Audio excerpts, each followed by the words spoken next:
Evidentemente, como já disse alguém, dia de mãe é todo dia, o dia inteiro, mas também é bom que tenhamos um dia especial para nos voltarmos, pensarmos, refletirmos sobre o papel fundamental de uma mãe na vida de uma família. O grande estadista norte-americano Abraham Lincoln, que foi o 16º presidente dos Estados Unidos, afirmou, e isso tornou-se famoso na história, que as mãos que embalam o berço governam o mundo, conduzem o mundo.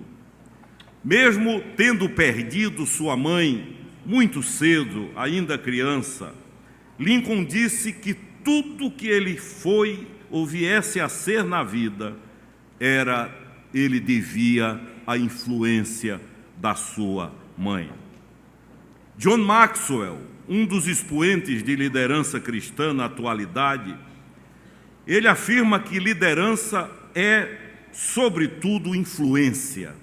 Liderar não é falar, liderar não é prioritariamente ensinar com palavras, liderar, diz John Maxwell, é influenciar. Quem influencia, lidera, comanda. E eu quero refletir um pouco sobre algumas mães da Bíblia, há muitas, mas algumas que carregam consigo lições preciosas para todos nós, não especificamente, não apenas para as mães especificamente, mas para todos nós num dia como esse. Eu escolhi como primeira mãe a transmitir ensinamentos, mãe cuja vida foi pedagógica, Joquebede, a mãe de Moisés. Ela é um exemplo de mãe que lutou por seu filho. Ela é um exemplo de mãe que sabia que havia um decreto e que o filho deveria ser passado ao fio da espada, ou mesmo jogado aos crocodilos no Nilo. Joquebede tinha consciência que era humanamente impossível escapar daquele destino que viera do trono de Faraó. Mas, no entanto, Joquebede é um exemplo de mãe que nunca desistiu do seu filho. Foi abençoadamente teimosa, e ela montou um plano para livrá-lo da morte. Na verdade, ela transcendeu o comum, ela foi além do rotineiro e do habitual. E é impressionante como Deus honrou o gesto ousado daquela pobre mãe. A mão de Deus leva Moisés desde as águas do Nilo até os braços da filha de Faraó, que depois falou retornar aos braços de Joquebede para ser amamentado. Aquele que deveria ter sido destruído, aquele cujo plano do palácio era liquidar, Deus honra de tal forma a insistência, a teimosia de uma mãe, que a história vocês conhecem. Ele é posto num cesto, é retirado das águas, levado exatamente à filha de Faraó, que resolve mandar buscar alguém para ser ama de leite, digamos assim. E a pessoa escolhida pelo dedo divino, através de outras, foi exatamente a mãe, e Moisés acaba sendo amamentado pela mãe ao invés de perder a sua vida. Foi nesse período que ela ensinou a ele, transmitiu a ele as verdades que um dia governariam sua vida. Foi o que ele aprendeu que o fez desprezar as glórias do Egito. A Bíblia diz que ele preferiu sofrer com o povo de Deus a usufruir dos prazeres transitórios do pecado. Ele escolheu a vergonha de estar com Cristo, colocou a vergonha de andar com o povo de Deus acima da glória de ser componente da família egípcia. A lição que Joquebede deixa para você e para todos nós, para você, mamãe, e para todos nós hoje é simples. Olha aqui, nunca desista do seu filho nem da sua filha. Amém? Não desista.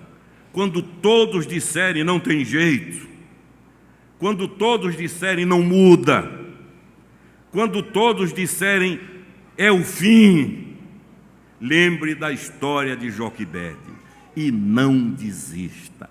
Teime, insista, ore, busque, entregue, porque quando você menos esperar, Deus vai fazer um milagre na vida do seu filho.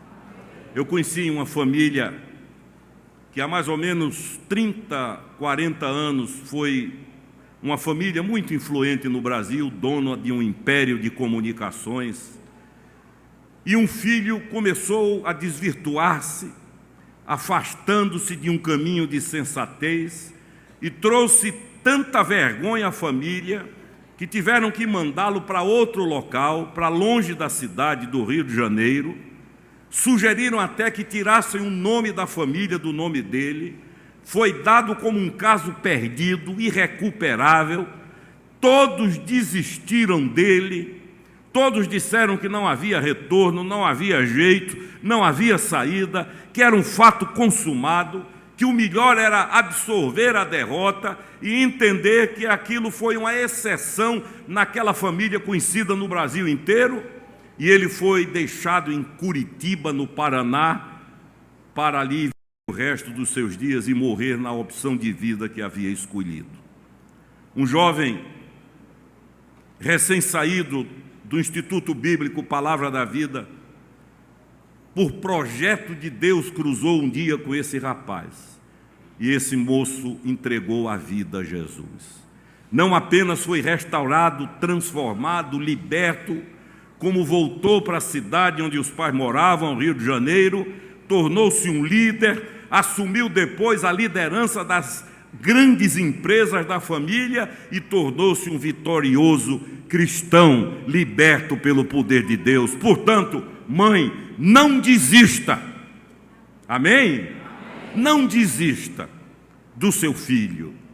Não dê como caso perdido, irreversível, imutável. Há um parceiro seu que se chama Jesus de Nazaré, a quem foi dado todo o poder nos céus e na terra. Glória a Ele por isso. Busquem, deem o melhor do seu tempo agora, mas nunca desistam dele. Uma outra mãe na Bíblia que me chama muito a atenção é Ana, a mãe de Samuel. Essa aqui ousou consagrar seu filho a Deus. Essa dedicou, entregou. Ela era estéril, numa época em que isso era estigmatizante, eu tenho dito aqui, enfrentou a zombaria dentro de casa, da própria família, enfrentou a incredulidade do marido, enfrentou o próprio sacerdote, enfrentou tudo e todos, não desistiu, continuou orando, chorando diante de Deus, e um dia fez um voto a Deus. E o voto a Deus foi o seguinte: se tu me abençoares, se tu me fertilizares, se o meu ventre tornar-se fértil, e se eu chegar a ser mãe de um filho, eu faço a seguinte aliança contigo: este filho será teu, será entregue a ti, será consagrado a ti. Desde já, aliás, eu o consagro. Quando ele chegar, ele é teu e somente teu. Ana engravida, nasce Samuel. Ela, logo depois do período de amamentação, quando ele é desmamado, ela procura Eli, o sacerdote, cumpre o voto, cumpre a aliança feita com Deus, entrega ao menino, que torna-se um dos maiores juízes da história de Israel, torna-se um homem de Deus, respeitado por toda a nação. E você pode perguntar, e ela? Como Deus, eu tenho dito aqui, é exagerado em abençoar, ela entrega Samuel e recebe mais 3 de Deus, bendito seja o nome do Senhor. E eu fico imaginando a alegria de Ana, vendo o filho desempenhar aquele ministério. A lição que Ana nos deixa, mamãe, olha aqui: consagre seus filhos a Deus. Diga: Senhor, este filho, esta filha, eu consagro a Ti. Eles pertencem a Ti. Eles são Teus. E eu posso dizer a você: haja o que houver, andem por onde andarem, aconteça o que acontecer, um dia eles voltarão para o Pai, a quem eles foram consagrados. Quando nós consagramos um filho a Deus, uma aliança é selada. E eu posso romper, eu posso quebrar, frequentemente quebramos as nossas alianças com Deus, mas a aliança que Deus fez com você sobre aquele filho, Ele jamais quebrará. Deus irá produzir circunstâncias, desconfortos, até humanamente falando, inconveniências, mas um filho consagrado a Deus jamais irá para a perdição, porque Deus tem palavra para cumprir as alianças que Ele faz conosco. Por isso, nesse mundo em desajuste, nesse mundo em desconstrução, nesta sociedade em desmantelo, nessa proliferação de cultos malignos, no meio de toda essa anarquia espiritual que existe por aí, hoje, consagre, dedique, entregue seu filho, sua filha a Deus e diga: Senhor, Ele é Teu, ninguém cuida dele melhor do que eu. Eu tenho contado a história de Susana Wesley. Susana Wesley teve 19 filhos, foi mãe de 19 filhos. Durante 40 anos ela orou por esses filhos, 40, não foram 40 dias. Nesse período ela viu esses filhos andarem por todo canto, fazerem de tudo. Era uma época em que a Inglaterra padecia sob a escravidão do álcool. O alcoolismo tomou conta da nação. Já não havia esperança. Jovens embriagados, jovens morrendo, vitimados pelo álcool. E essa mulher, durante 40 anos, orou pelos seus filhos. E ela tinha um horário específico de oração, que era das 5 às 6 da manhã. E ela trancava-se do quarto, radicalizava e dizia: não me chamem. Se alguém adoecer, espere que depois eu socorro. Se alguém morrer, depois eu sepulto. Agora, de 5 às 6 da manhã, não me incomodem. 40 anos. Resultado, Deus levantou 2 filhos dela, John e Carlos Wesley, que foram os maiores pregadores e avivalistas da história da Inglaterra. Os 2 foram usados por Deus para transformar uma nação perdida no álcool na maior potência missionária do século XIX. É assim que Deus faz. Portanto, entregue, consagre. Eu disse aqui ontem no Chá das Déboras: se os seus olhos não virem aqui, você vai ver na glória, e aí não tem mais tempo nem espaço, é por toda a eternidade. Os frutos abençoados de uma vida consagrada a Deus. Portanto, mãe, aprenda com Ana a colocar os seus filhos no altar do Senhor. Quanta gente dedicando filhos a entidades malignas, a espiritualidades malignas. Não há nada mais glorioso do que levar nos braços um filho para dizer a Deus: esse é teu, cuida dele. Eu vou cuidar, mas ele está nas tuas mãos. Amém. Uma terceira mãe que me fala muito ao coração é Eunice, a mãe de Timóteo. Essa ensinou pelo exemplo. Timóteo teve uma mãe e uma avó, as 2 juntas eram um seminário teológico.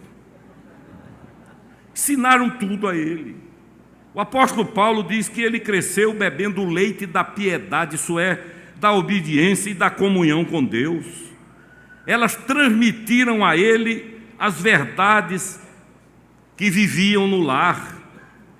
A Bíblia diz que nela havia uma fé sem fingimento. Imagine o valor da educação desse menino, criado num ambiente sem fingimento, sem máscara, sem teatro, sem fantasia, onde o que era, onde a verdade era absoluta.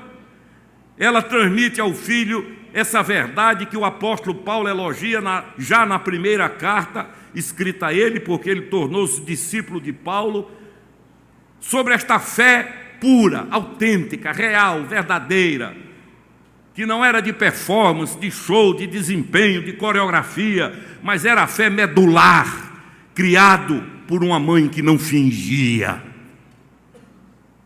Amor sem fingimento.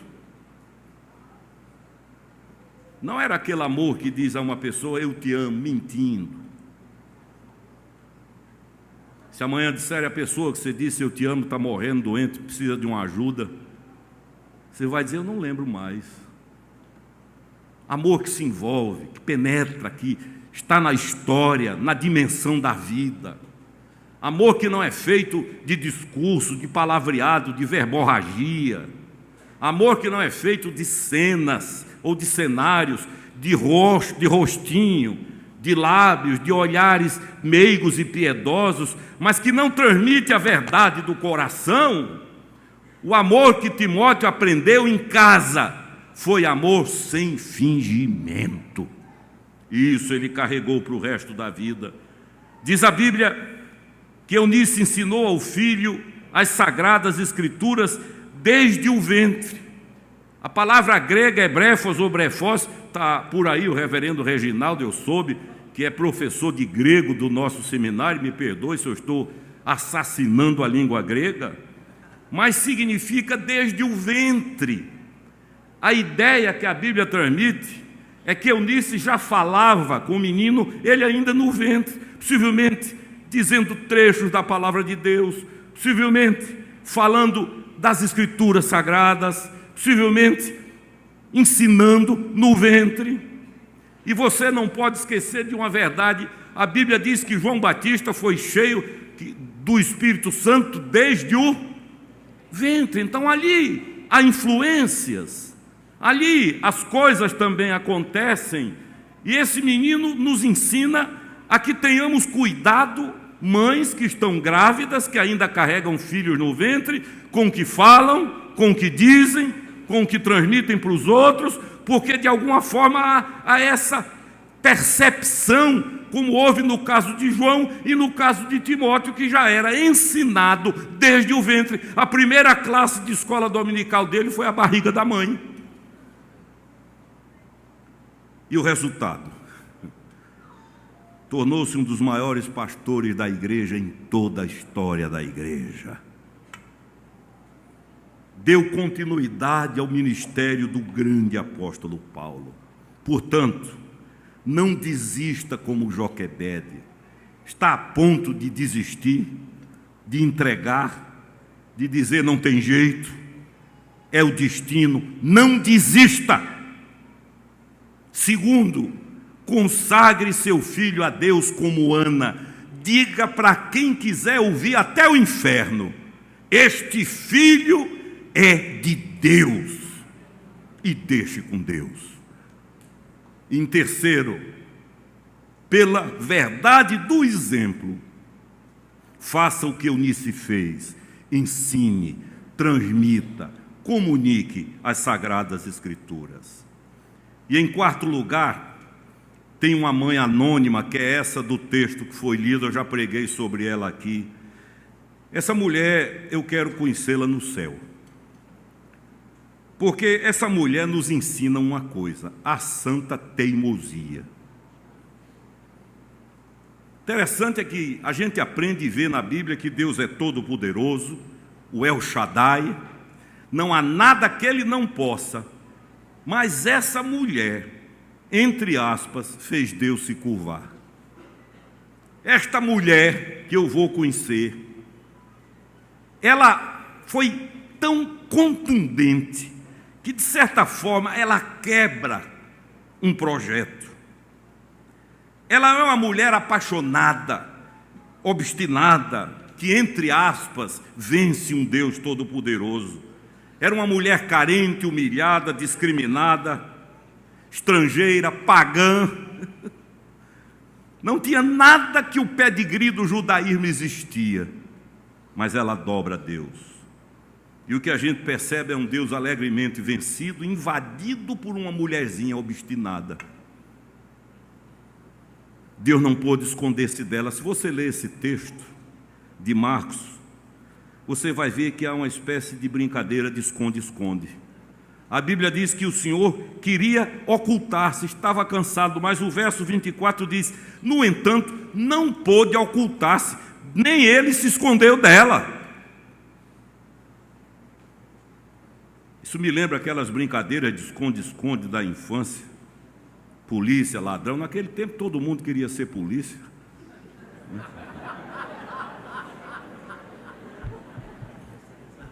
E o Senhor quer descansar, quer relaxar, quer esconder-se, mas olha o que diz o verso 25: não pôde ocultar-se. Deus quis ocultar-se e não pôde, é para rir.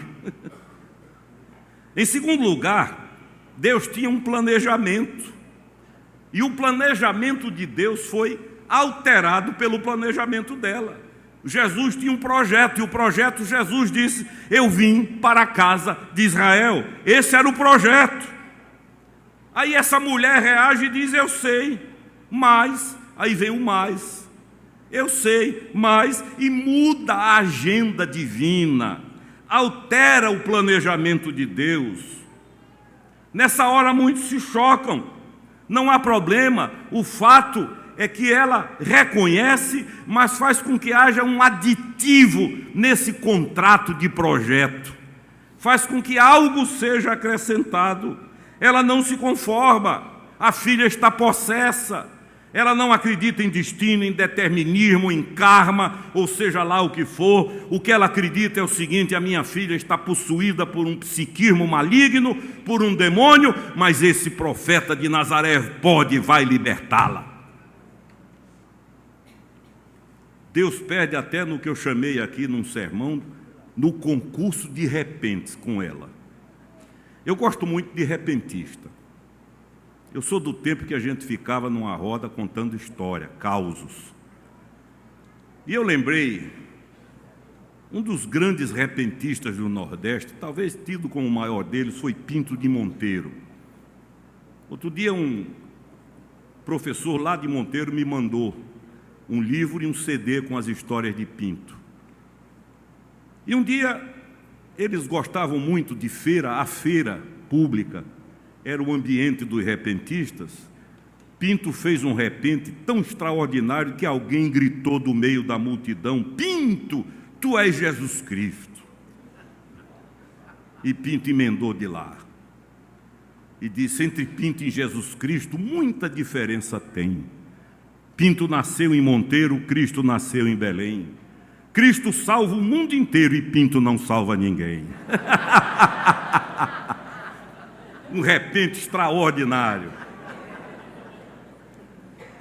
É mais ou menos o que há. Jesus diz: não é bom tirar o pão dos filhos e lanchá-lo aos cachorrinhos. Aí ela emenda: mas os cachorrinhos comem debaixo da mesa do dono.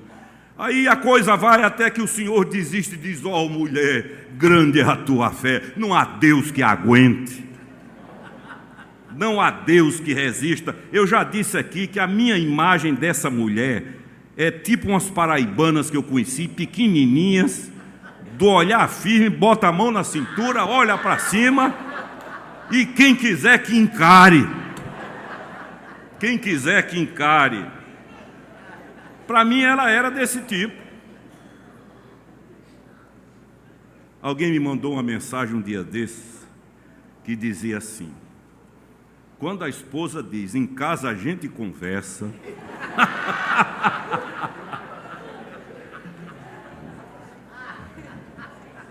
o que essa mulher está dizendo a Deus é mais ou menos isso. Resolva logo, porque senão em casa a gente conversa. E o que mais me encanta no texto é a alegria de Deus em ser, entre aspas, vencido. É a alegria de Deus em ser vergado, pela insistência da mulher. Ela persevera, Deus não suporta. Ela era uma chata santa. Deus não aguenta, manda calar a boca, salva a gente dela, mas ela entende o que a Bíblia diz, ela está no mesmo espírito: pedi e dá-se-vos-á, batei e abri-se-vos-á, buscai e achareis. Ela não admite a desgraça nem a tragédia. É como se ela dissesse: enquanto Deus for Deus, na vida de minha filha, a desgraça não vai ter a última palavra. Em segundo lugar, ela se quebra, ela quebranta, ela é quebrantada. O verso 25 diz que ela se prostra. A palavra prostrar-se, no contexto bíblico, tem a ver com o rosto no chão, no pó, na terra. Ela vai às últimas consequências. E a Bíblia diz que Deus resiste ao soberbo, mas dá graça aos humildes. Quando nós diminuímos, Deus cresce. Bendito seja o nome do Senhor. O nosso quebrantamento quebranta o coração de Deus. Também ela ora, diz o verso 26, é a oração do impotente, é a prece do frágil, e Deus não resiste a uma súplica humilde. É como se ela dissesse: minha filha está se acabando, perdendo a juventude, perdendo a vida, socorre-me. E finalmente ela tem coragem, foi raçuda, valente, tanto que ele lhe responde dizendo: vai, a tua filha já está liberta do demônio. E a vitória é conseguida. Ela contraria tudo. E a última mãe que eu quero me referir é Maria de Nazaré. Os estudiosos dizem que Maria viveu a experiência que viveu com Deus. Possivelmente não há definição final sobre isso, em torno dos 16 anos de idade. Uma jovem adolescente que habitava as montanhas do norte, os contrafortes, uma quase menina, principalmente para a cultura da época, quando é visitada pelo anjo, pelo arcanjo, as coisas começam a acontecer. E ela nos transmite algumas lições extraordinárias para o dia de hoje. Em primeiro lugar, a entrega. Eu não canso de refletir sobre a entrega. Ela joga-se nas mãos de Deus. Ela sabe o que vai estar em jogo, todos os riscos que vai correr, como correu, perante a opinião pública, perante o lar, perante o marido. No entanto, a obediência, a força da convicção faz com que, depois de ouvir o anúncio, ela diga: aqui estou, faça-se em mim, cumpra-se em tua serva a tua vontade. Entrega. Maria nos entrega, nos ensina o valor da entrega. Depois, ela nos ensina o que é descansar em Deus. Porque quando José sabe a notícia, apavora-se, para falar uma linguagem atual. A coisa é tão incompreensível e tão absurda, como já disse alguém, para a gente hoje é fácil porque já aconteceu. E nós temos a história, mas imagine uma esposa recém-casada chegar em casa, anunciar a gravidez, e ele argumentar dentro da cultura judaica, dizendo: como nós nunca tivemos relações sexuais, estamos no período de um ano do compromisso, em que já somos marido e mulher, mas não podemos, temos que nos abster de qualquer vida conjugal. E ela então diz: é obra do Espírito Santo. Como é que você reagiria? José não era de metal, não era de vidro, mas a conhecia, e conhecia o Deus a quem ela amava. Ela nos ensina a lição da humildade. O cântico dela é uma das coisas mais lindas da Bíblia. É onde ela diz: a minha alma engrandece ao Senhor, e o meu espírito se alegra em Deus, meu Salvador. Põe-se no seu lugar, coloca-se no lugar exato. O cântico dela, o cântico de Ana, são dois momentos dos mais lindos de todas as mulheres da Bíblia. a sua simplicidade e coragem para ter nos braços o Verbo da vida, o Filho de Deus, o Logos eterno, o Criador dos céus e da terra. A sua humildade para acompanhá-lo no ministério sem intervenções. Na única vez em que foi instada a intervir, ela dirige-se aos que queriam sua intervenção e diz: façam tudo o que ele mandar. Façam tudo o que ele ordenar.